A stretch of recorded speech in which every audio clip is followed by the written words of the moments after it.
They're down. All right, we are going to call the inaugural first one. Yep, Jim, you like that?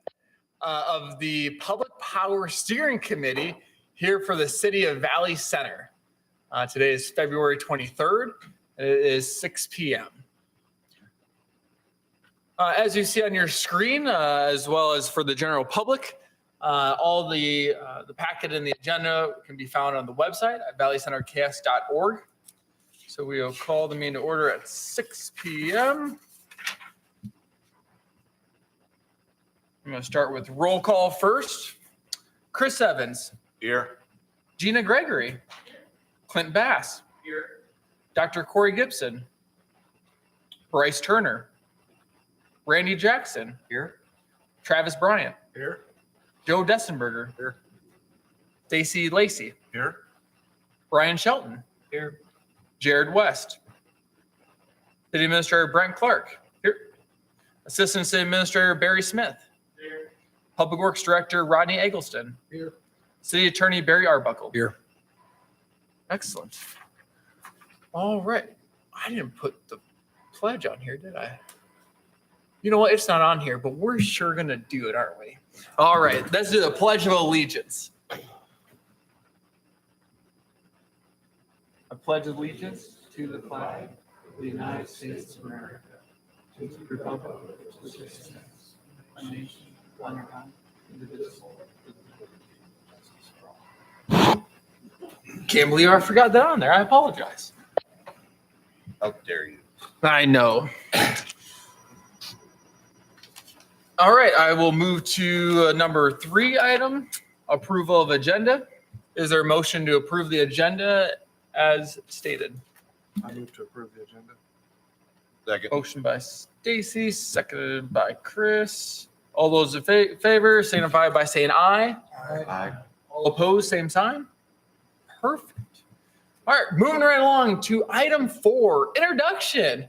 This is our first meeting all together, our inaugural meeting. So kind of wanted to kind of start around the room and have a quick introduction about yourself, who you are, kind of what you're representing or who you're representing here on the committee, and kind of any general thoughts when it comes to what you want to try to accomplish on the Public Power Steering Committee.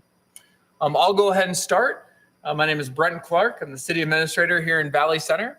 I've been in Valley Center for about 2.5 years, coming up on 3 here this July.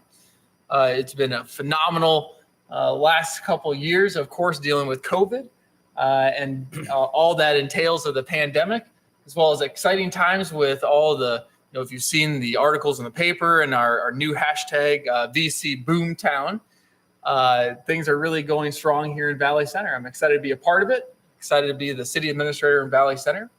And also, I just want to thank each and every one of you for taking time out of your busy schedules to serve on this committee. This is a really important endeavor for the city of Valley Center moving forward in the future.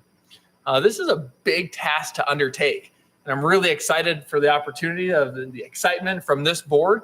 There is a tremendous amount of people from the community that wanted to be on the committee. I do apologize that we couldn't have a committee of 100, but we do have a strong 15 on the committee. Looking forward to getting to know each and every one of you more throughout this endeavor. So we'll go ahead and get started with Brian to my left. My name is Brian Shelton. I've lived in Valley for 25 years. I teach high school up here, have for longer than that. Had 6 kids all go through our school district. I'm excited to be a part of it. I'm sure I'm going to learn a lot. But I guess who I represent is the community as a normal community member. Great, thank you. I'm Randy Jackson. We've been, my wife and I have been in Valley Center for about 7 years now. I'm the market manager for Builders First Source in the Kansas, Western Kansas market. Was excited to be part of this. We've just completed a building with Valley Center, or with Builders First Source in Valley Center, working with the city, and the city was really good to work with. And there's a lot of opportunity in Valley Center, and I just want to see how we can play into that, help Valley Center grow. I'm Stacy Lacey. I've been in Valley Center for about 25 years, and I started in Valley Center, moved out of Valley Center, got annexed back into Valley Center, and Welcome back. yeah, I've been part of the area for a long time, and raised family here. Very connected with the Valley Center area. And I shared with Brent on this committee. I'm interested. I'm very open to the concept, but I also see there's a lot of risks, and so I just want to make sure we do a good job of evaluating what those risks are. Some of the other communities that have done public power, during some of the events that happened last year, really ended up in a negative consequence. And so, how, as we look at that, do we balance that risk along with the fact I like the idea of moving away from monopoly power, but at the same time, interested in understanding how we make sure we do it in a way that's really beneficial to our citizens. Name's Barry Arbuckle. I'm the city attorney. I moved to this area in '79. My kids went to the schools here and graduated from Valley Center schools. I think I've been city attorney, since about '85, as I recall. And one reason I'm here is that there is a way of assuming a municipal power corporation under a statute, and that'll be discussed at some time during these proceedings. Doesn't need to be in detail now, but that's one reason I'm on it. Plus, we're still negotiating with Evergy to finalize the new franchise. Going forward, we're planning on having a couple of years of rolling franchise agreements till we see where we're going to come out on this issue. So I'm involved in that, and we may have other attorneys involved and other people from the Kansas Municipal Power Association assisting us too. So I'm primarily involved in the legal end of it and dealing with those issues that may come up. There is a specific statutory provision at the end of a franchise for a city to acquire a public utility. That's one alternative we might consider in going forward, and that's pretty well set out in the statute. And, but it's one way of acquiring a municipal utility.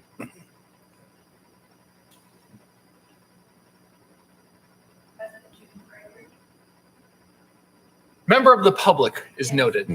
Thank you, Jim.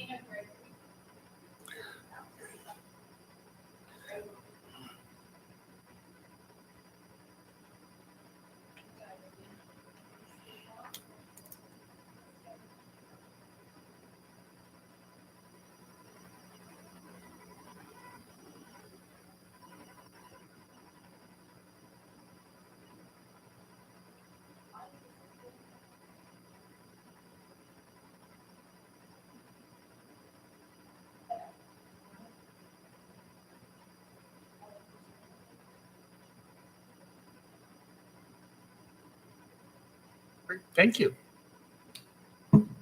Barry in the back. Are you gonna come to the podium? Did you click the podium now over there? Oh, Focus on you, bud. I'm Barry Smith. I'm the Assistant City Administrator and Finance Director for the city. I've been here since 2019 in this role. Previously, before that, I was the City Treasurer here from 16 to 17. What I'm most excited about this opportunity is just exploring all the options that we have, and we need to make sure we go down every avenue and path when it's regarding potential services for all of our residents and citizens here, and make sure we outline all the options so we can choose what path we want to go and what makes the most sense. thanks, Barry. I'm Cliff Bass, City Council. Since 2013, kids, went to senior high school.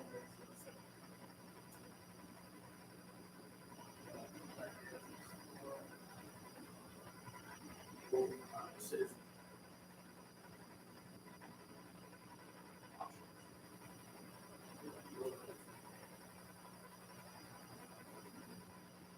That's just gonna be it. Thanks. Joe Dessenberger. I'm a resident of Valley Center, been a resident for about 30 years. Got a little bit of experience working with Evergy. I was the director of operations for an employer that was the 9th largest customer of Evergy for 4 years. And I currently serve as the deputy director for installation support out of McConnell Air Force Base, where we're one of the largest utility users that Evergy has. I'm very open to the idea of studying this. I again echo what a few of the other folks have said this evening. there are some significant risk with moving away from Evergy, so I did want to study those risks to make sure that we're moving in the right direction. I have a coworker that is a resident in Winfield, and he has some horror stories about municipal power. I want to make sure that we do not step in those holes. So we'll see where this goes. Great. Thank you.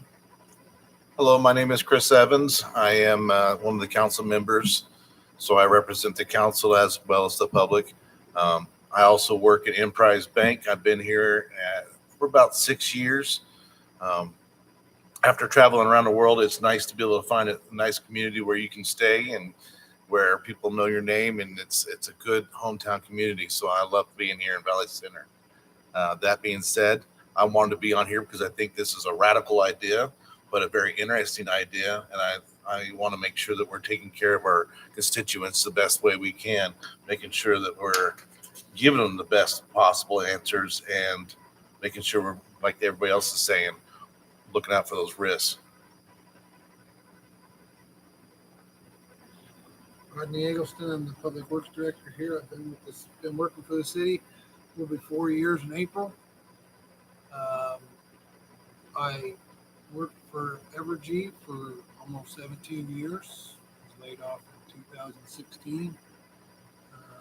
I've experienced their operations. I did work directly in the line side or the generation side, but I've experienced a lot of their operations. And I'm here representing the city and the utility side. And I'm very, very excited about exploring another opportunity, another utility, another way to support customers. Thank you. I'm Travis Bryant. I've been here since 1988 when we started Valley Offset Printing. Raised a family here and everything in the business. So I'm basically here because it sounded like a very interesting idea, but I do have a lot of concerns, and I just want to be part of it and make sure that cover it. Excellent. And thank you, everybody, for the brief introductions and getting to know each other a little bit more. And as you can see, we have a diverse group of folks represented on the committee, that from folks that have been here for a while to business leaders in the industry, and also, council members and folks from the general public that we'll have while we pursue this potential opportunity in public power. So thank you for that. All right, moving right along on new business. Item A, discussion and introduction into public power. Now, I know there's been some information, sent out multiple different ways from the city, as well as on our Facebook, social media accounts.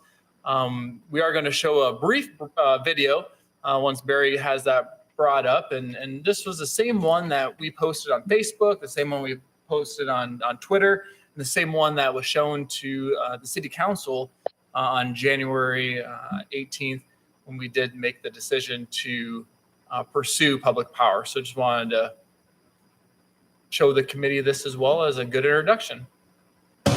Did you know you get your electricity from a public power utility? That means you and your neighbors own the utility. Your local government runs the utility just like they run schools and libraries. Your public power utility is here to serve you, not to make a profit. Most people who work at your utility live right here in the community. To help you run the utility, there's a city council or a board. You can go to the meetings and help make important decisions for your utility. Your utility may make electricity or buy it from someone else who does. Electricity in America is generated from sun, nuclear, natural gas, coal, oil, wind, water, and many other sources. 48 million people, or 1 in 7 electricity customers, have public power. Across America, there are about 2,000 public power towns like yours, in 49 states, all except Hawaii. Public power utilities keep the lights on and prices low, care about the environment, and tell you how to save energy and money, and give money back to the communities. Learn more about public power and what it means for you. Perfect. Thank you, Barry. And I would encourage everybody to go on the publicpower.org and look at the APPA.org websites that have a tremendous amount of information and tools that we've been using as we explore this opportunity. Also, too, did want to kind of give a brief overview over kind of the different types of electric utilities. Same bullet points that we really talked about during the city council meeting as well, and we'll run through those here. Paul Malberg, who is the executive director of KMEA, wanted to be here this evening, but unfortunately he was not able to join us. And so these are a lot of his notes from the Kansas Municipal Electric Agency, KMEA. There are three types of electric utilities: investor-owned, rural co-op, and municipal-owned.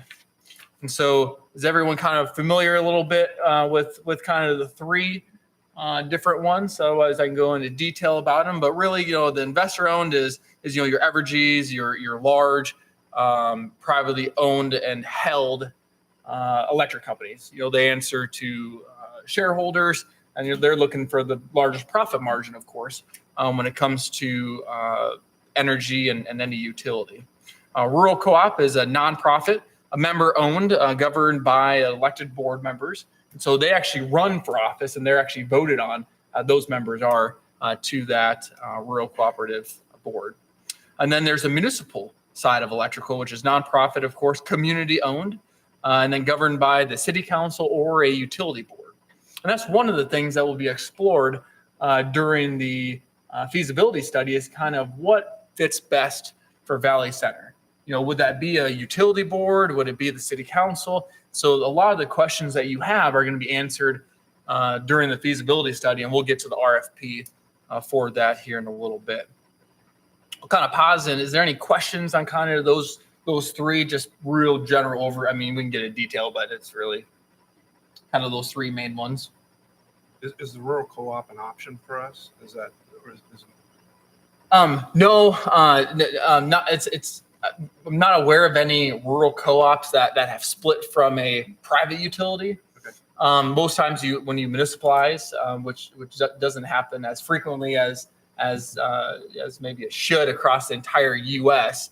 The rural co-ops are the ones that were formed and established early in the 19th century when power was going across the country, and so those areas in the rural, not by a large city. I mean, the only way to get power was to run and operate their own.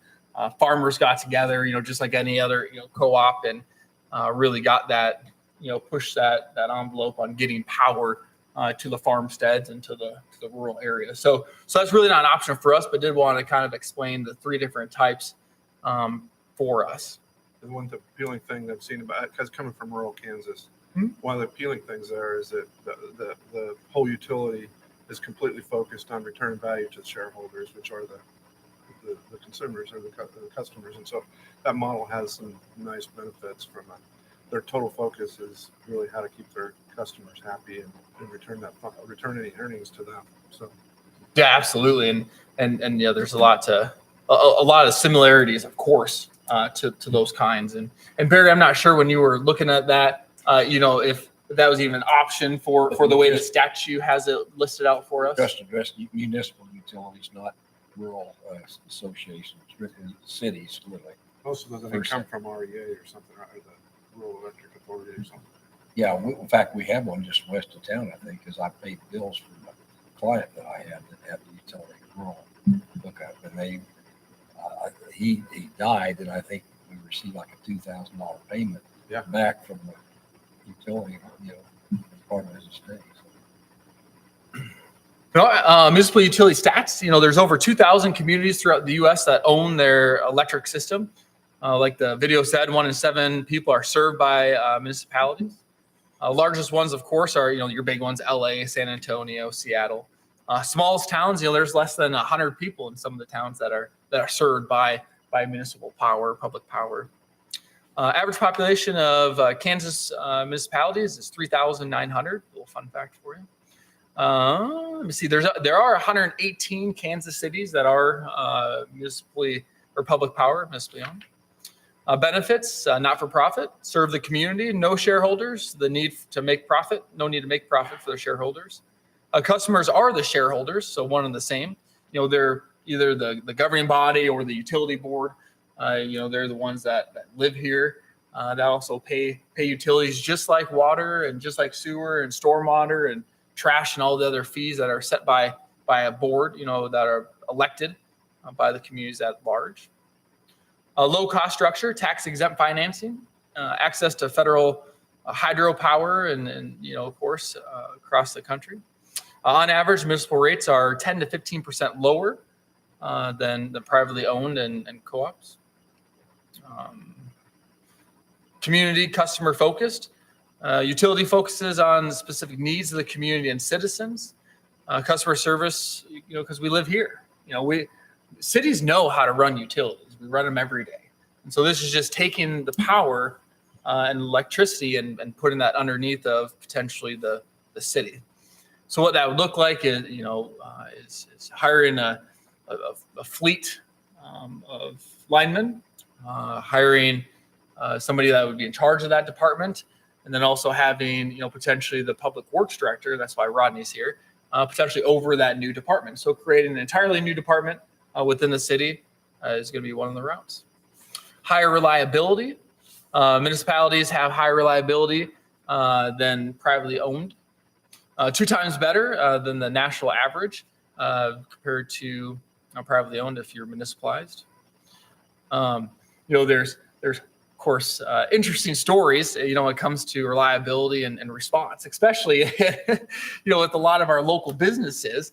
There's some recent stories that I was surprised about. One of the ones from just the city standpoint had to do with a light pole. During the last high windstorm, we had a light pole, a concrete pole that actually snapped in half. It was a street light pole over on Northwind. And that pole was hanging, just dangling for a long period of time, long enough to where when the Google Maps vehicle drove by, we just looked at this today and saw it, it actually captured the image of the pole laying over, hanging by the street light wires. And Rodney and I were just baffled that had occurred after being reported to Evergy. And so, when you're a municipally owned utility, those are our folks that during their daily rounds can look at those things, that they can respond in a quicker manner. They're more reliable in that capacity. Also transparency, city council meetings, just like this one. This is our first ever public power committee meeting, and we're televising it. You can watch it on YouTube after this is over. It's being broadcasted live on Cox Channel 7 if you have cable TV, so I don't know how much more transparency you can have. Local control, accountability. Citizens elect the council or utility board and have a say in how the utility is being ran. Local priority, energy efficiency, green power, renewable goals. And so, one of the options when it comes to public power is, if we're successful in the process, the RFP, after that goes out in the feasibility study, they'll kind of come up with, what they think is the best approach for us and the best group to potentially partner with when it comes to purchasing power. So that'll be, either KPPA or KMEA and different opportunities when it comes to actually purchasing power. When it comes to public power, it does not mean that we have to have our own generation.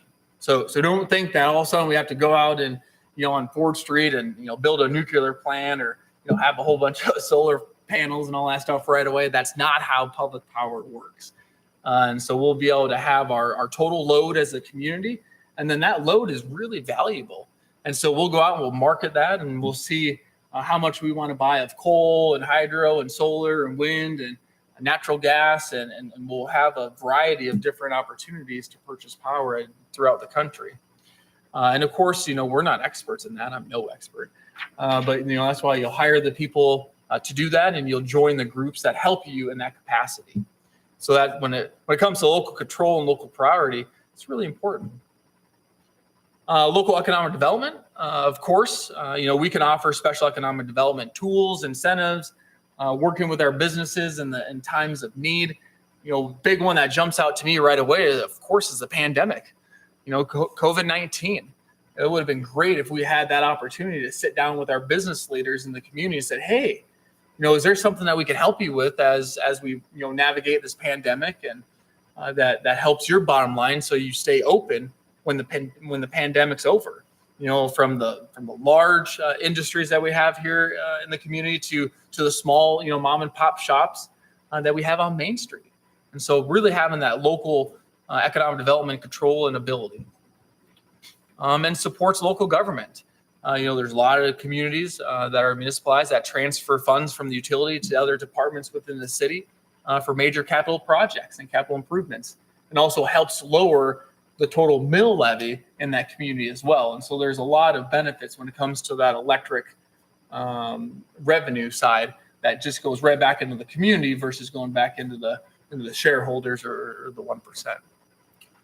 And like I said before, the outside support that we'll have is, KMEA, KPP, and then, of course, municipal associations like KMU, the Kansas Municipal Utilities, and the National Association, like that video that you saw from the American Public Power Association. So that's kind of a brief, real quick kind of, overview, introduction. I know most of you received or should have received. If you either get the paper or utility bill for your house or for your business, should have received this amazing flyer that was put together by our very own Valley Offset when it came to public power. And we wanted to get this in the hands of the public as soon as possible. And so before Evergy sent out a lot of information and materials, we wanted to make sure that everyone in Valley Center got our information first, and that is factually based. And it's backed by of course, our source for information down there on the bottom of every flyer, the American Public Power website, and has a tremendous amount of information that we want to make sure going back to that transparency for the community and the public. There's a lot of information. Want to pause for questions that I may or may not have any answers to, or any general statements.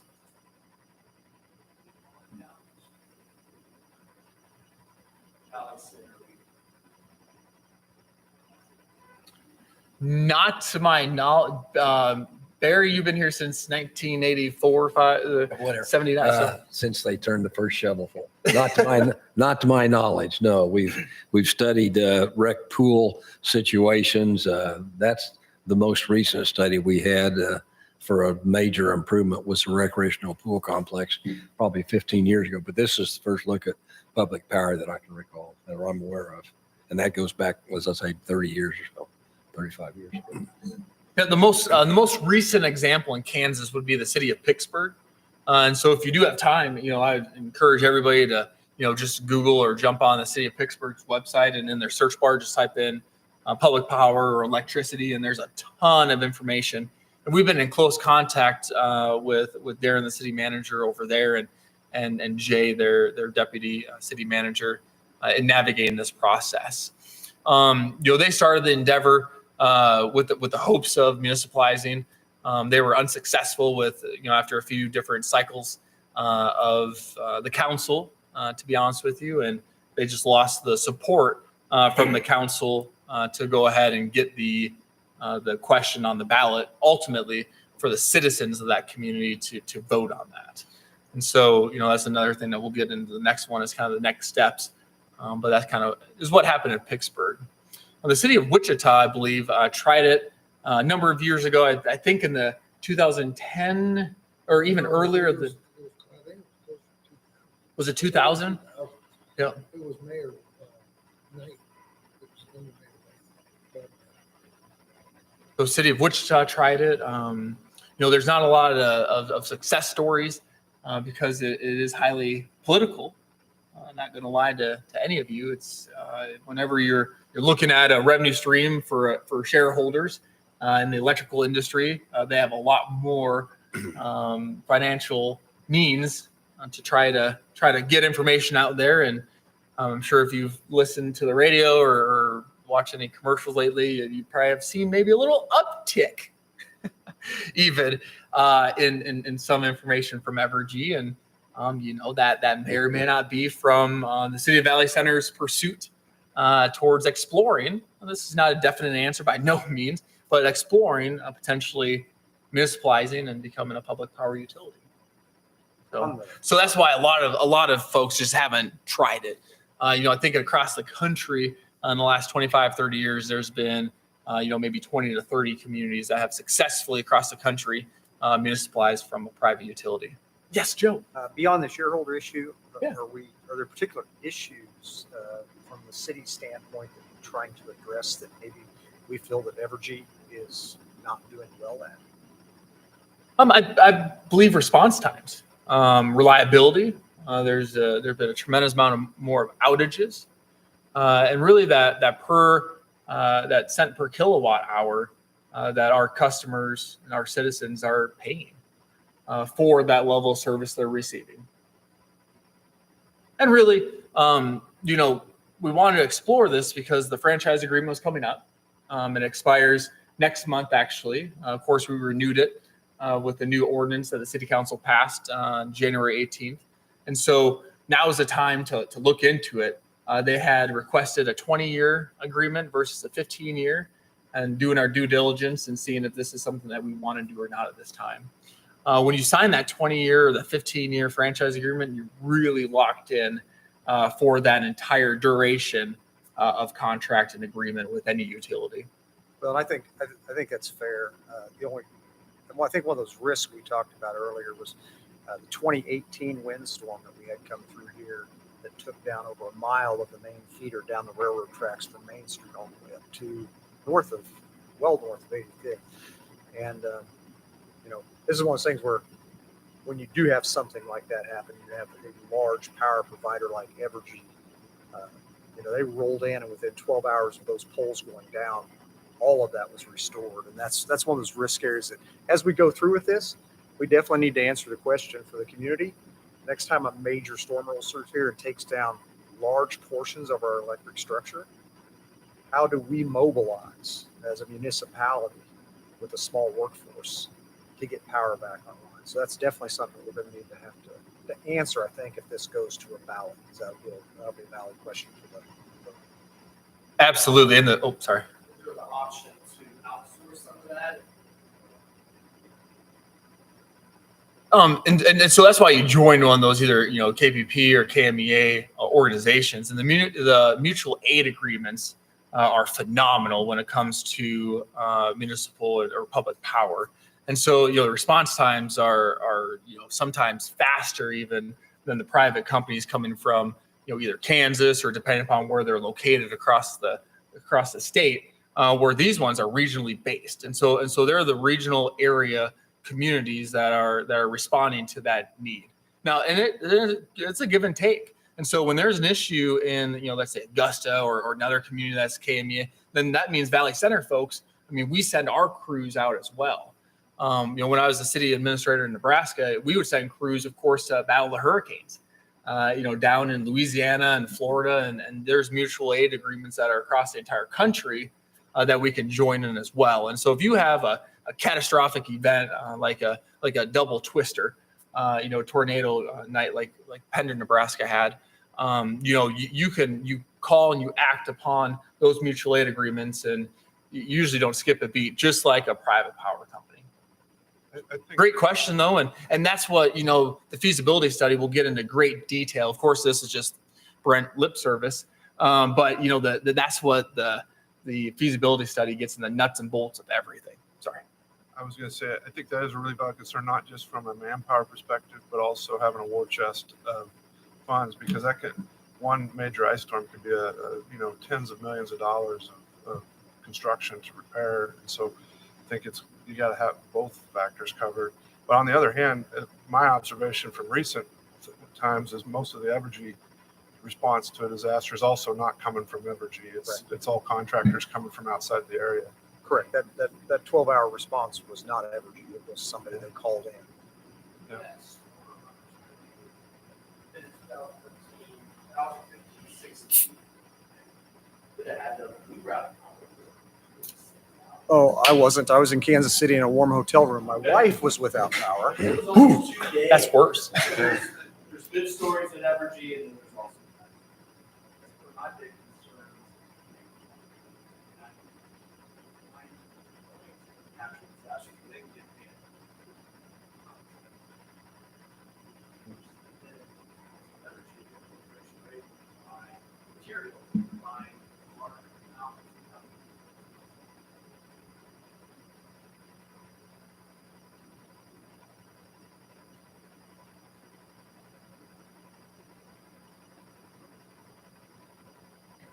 Perfect.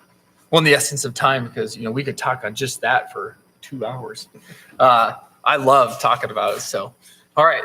Moving along. Anything else on that item 5A when it comes to kind of the discussion and introduction into public power? Anything before we move on? All right.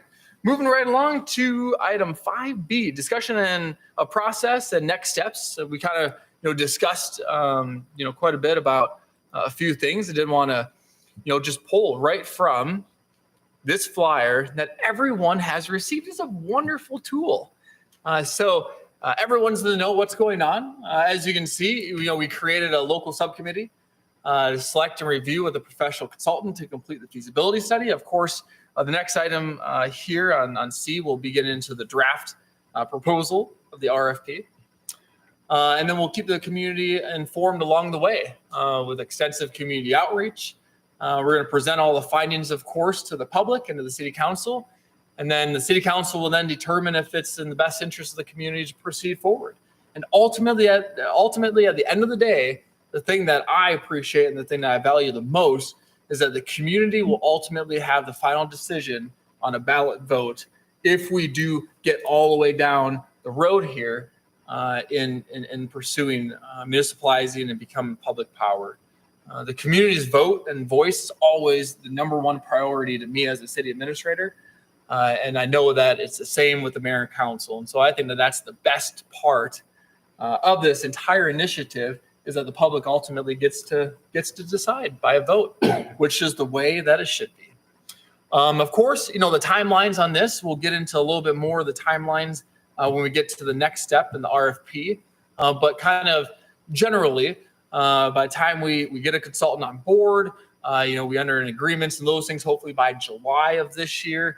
The feasibility study will take anywhere from 12 to 18 months, depending upon their workload. And then our goal, at least my goal, is of course to then go to court for a little while and then figure out if we can somehow get this on the ballot for the presidential election in the fall of 2024. So I know it seems like it's a ways out, but it is right around the corner when it comes to the amount of work that has to be done beforehand. So kind of any questions on kind of the general next steps and process? Perfect. All right, moving right along.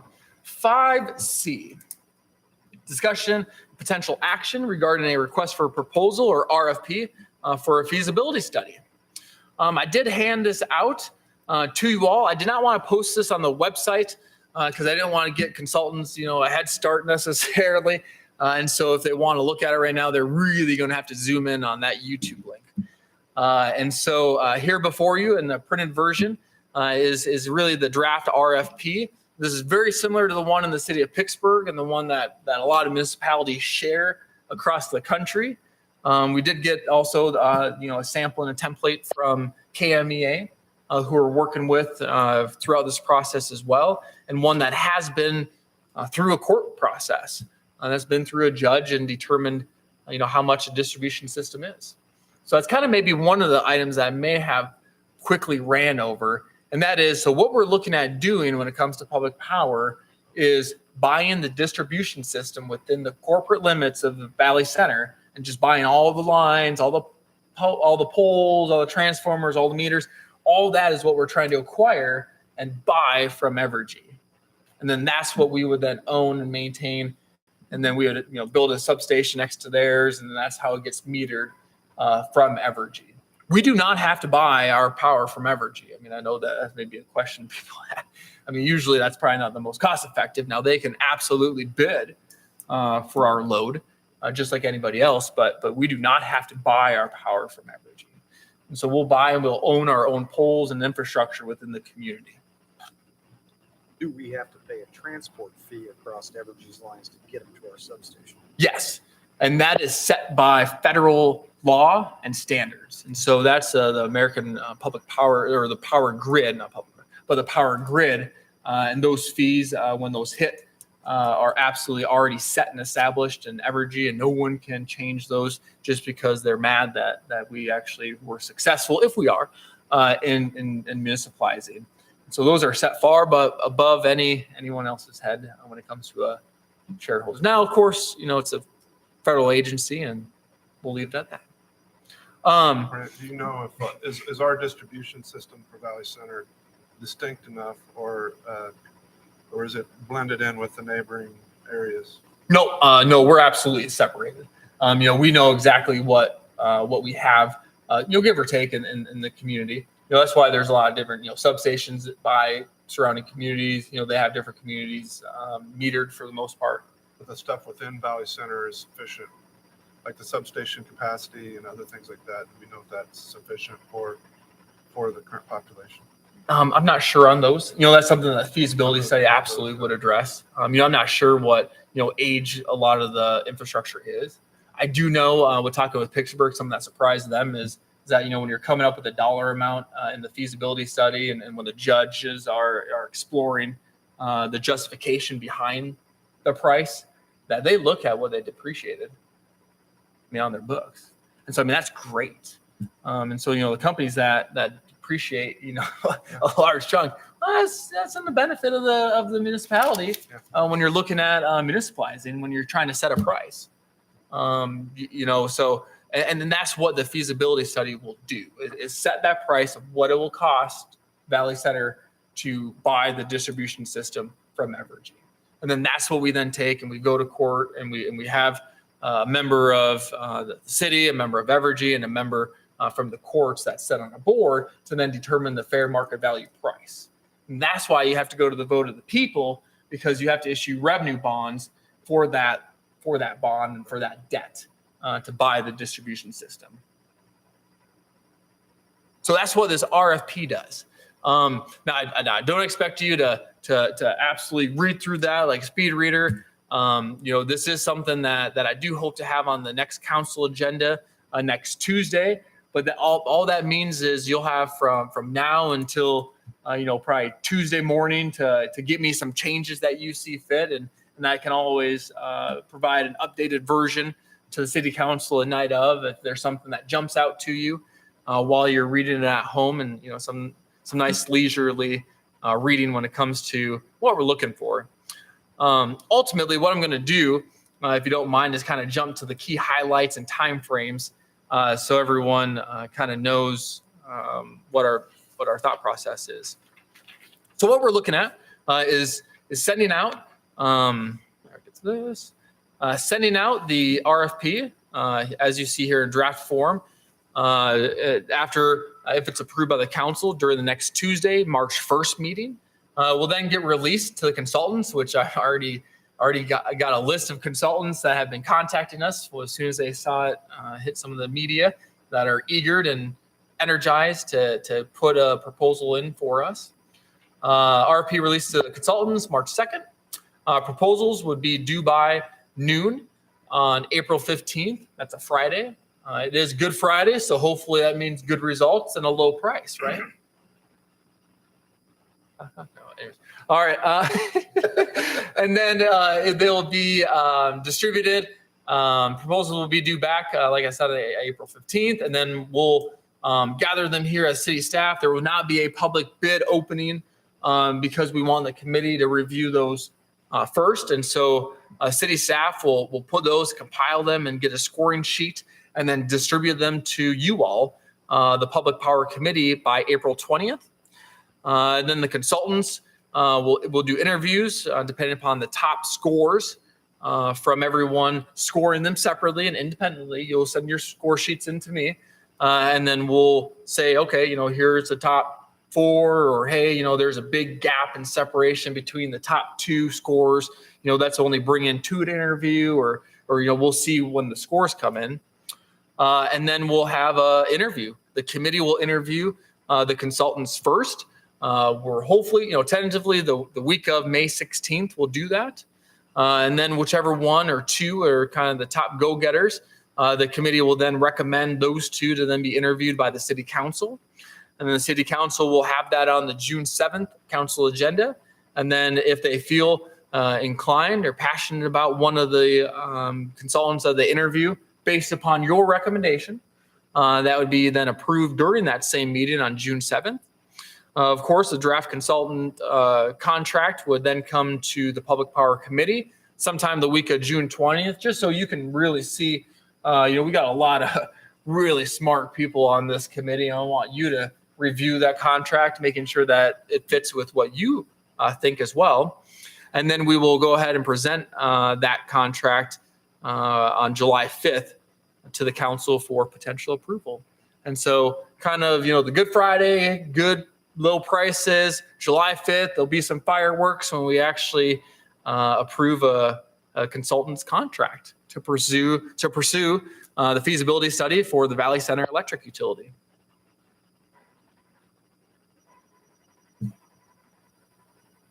Questions?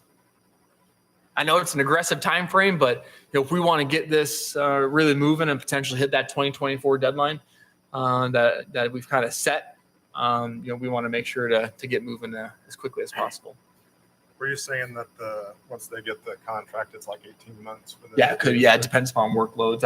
I've just heard from them that it's just backed up, just like everything. A shortage of workforce in every single industry that you can think of, and so I mean they're a little bit farther out than they used to be, but not saying that if they get in and we have a ton of information, they can really get after it. It may be sooner. But we'll know that when we receive the proposals. I mean, in there, you'll see that, we request, what's your time frame, what's your turnaround, and those things.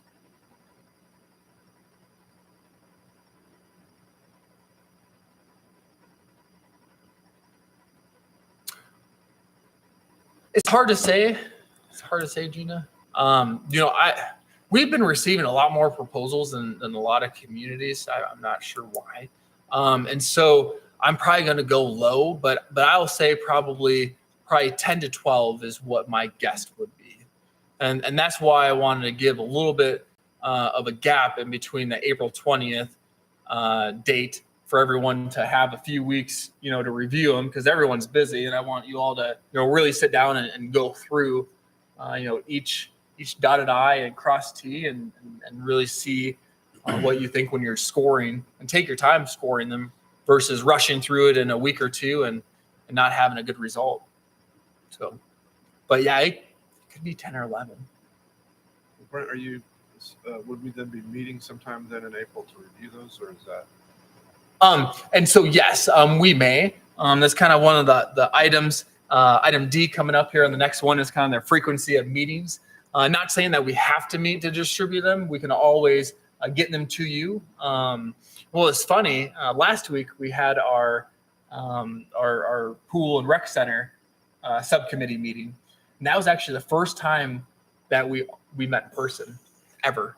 And so throughout the entire process in 2020, we never once met in person as a committee. And so, I mean, we can send a lot of things, to you all digitally in Dropboxes and, size of files. I mean, it doesn't matter anymore, with the technology that we have the capability of now, thanks to Mr. Barry Smith on getting this city moving forward into the future of technology. And so we don't necessarily have to meet to distribute those. Now, if you want to, we sure can, just to kind of touch base and say, hey, from the meeting and the thousands of people that watched it on YouTube, I've been getting hit really hard in the public about such and such. Maybe we need to address something. And so, there's always that possibility as well. So I do want this board to be nimble in that fashion and to be able to respond when it comes to the citizens' requests and their concerns when it comes to public power. And as they receive more information from Evergy as they continue forward in their endeavors.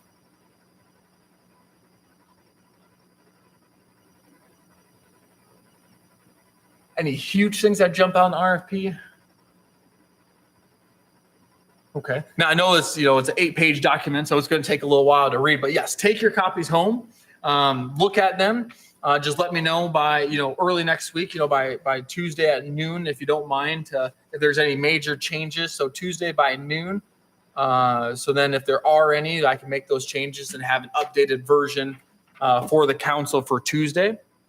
With that being said, flip back here to the agenda. With that being said, under item 5C, discussion and potential action regarding a request for proposal for a feasibility study. I would look for a motion to approve sending the request for proposal, the feasibility study, to the council on March 1st. Is there a motion to do so? I would move to approve. Second. Motion by Stacy, seconded by Brian. All right, any further discussion? All those in favor signify by saying aye. Aye. Aye. Opposed, same sign. Perfect. And of course, like I said before, send me any changes and we can absolutely get those in before the council meeting and before they actually make action, a potential action on it on Tuesday evening. All right, moving right along. Look at that, we're so close. Item 5D, discussion and potential action on frequency of committee meetings. So I'll kind of open it up to you all. This is our first meeting. If you want to establish that you want to meet once a month, we sure can. If you want to kind of, looking at the time frame of what we put in the RFP, if you feel comfortable, we can, maybe have this meeting. And then if the council does pass and approve and send out this RFP to the consultants, that we would wait until, potentially sometime, towards the end of April or middle of April, that April 20th, or wait till the week of May 16th. I'll kind of leave it up to the floor and discussion. Personally, I wouldn't mind if, I'm not saying everybody, but if there's other members of the committee that would like to get together during the week of April 20th and the following week, we can discuss we don't have to score together, right? But we can Don't score together. Discuss these things as we look through them and point things out to each other, what we see and don't see. More minds make a better product. So I would propose that we plan on meeting some point around April 20th when those come in for potentially scoring and or at least discussing before we take them home to school. Unless somebody just wants to go on their own in a quiet spot at the library. We could, what we could do is send out the scoring sheets and the proposals, and then have your scoring sheets due back, and then talk about them before we actually invite anyone for an interview. I think that jumps ahead of what I'm thinking. I'd like to, before I score, just get some input from others on what I'm seeing. They don't need to help me score my sheet, but to have that discussion, that dialogue, and then delve into the score sheet without sharing my scoring information with others. Okay. Do you want to do that around, just the week of April 18th? Because none of these dates are set in stone by no means. And so we can change and adjust. We can just say that proposals will be distributed to the Public Power Committee the week of April 18th. And then I can send a doodle poll like I did this past time and see what day of the week, Yeah, that was my question. Back up here, right now it says the proposals are distributed to the committee on the 20th. But then if we met on the 20th, we just got them in front of us. So it'd be very, very hard. If we had 12 of them in front of us, it'd be pretty hard to discuss details. That's true. But if we had them for a few days before, we can make our notes, we can make that some we can bounce things off of each other. Would it be a problem for us to then come back together, say, first week of May? Would that be too short a time before we tell people whether they're coming for interviews or not? Because see, these types of feasibility studies are really specific and specialized. There's a very specialized type of feasibility study. So we're gonna get applications. We're gonna get proposals from Colorado to Florida to California to Washington to all over the country. And so if those people are selected, they'll be flying in, which is great, for our local economy. And so maybe just because the 15th, we'll have to prepare, of course, and put them together. And then we can, why don't we meet the week of April 25th? As a group, we'll send them out on the 20th to everybody. We'll meet the week of April 25th, and then that will still give you 2 weeks to score. Does that sound? Yeah, that sounds good. Okay, let's do that. Okay. And so we will do distributed April 20th. They can use a planning commission. Yeah, and I'll send out a doodle poll with the ones that work best for us in this room and all that. So I'll block that out. Yeah. Or I might just say, hey, if we can meet at, between 4 and 6, then we can get out of here before. Well, you can just stay. We'll run into Sonic. And so April 20th and then committee review.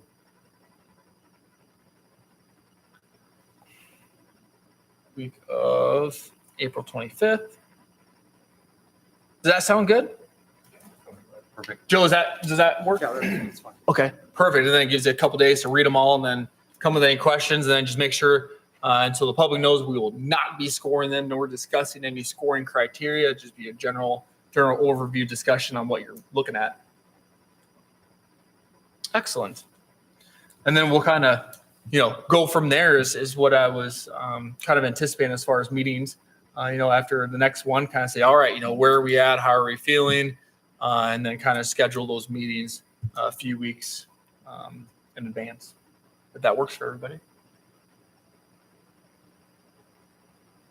I mean, with the summer coming, it might be good to kind of think if we're going to present to the council by the 5th of July, with what week of June we need to meet to prepare to go through that draft. Or maybe that week of June 20th would be a good time to come together and just review that draft so we have it on people's calendars. Yep. Maybe I'll send out a few doodle polls. Yeah. Okay.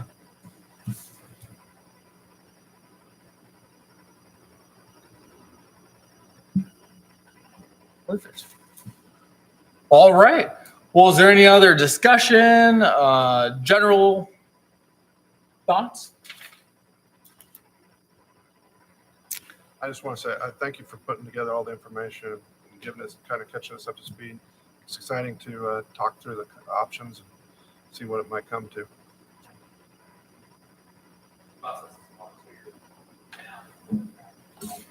Perfect. Yep, that's what we wanted, and that's why I thought it was really important to televise this as well. So you can go back on YouTube and watch it, and I'm sure a lot of folks will be tuning in at some point. All right. Hey, Mr. Smith, you're back. Anything? All right. Anything from the public? Sorry.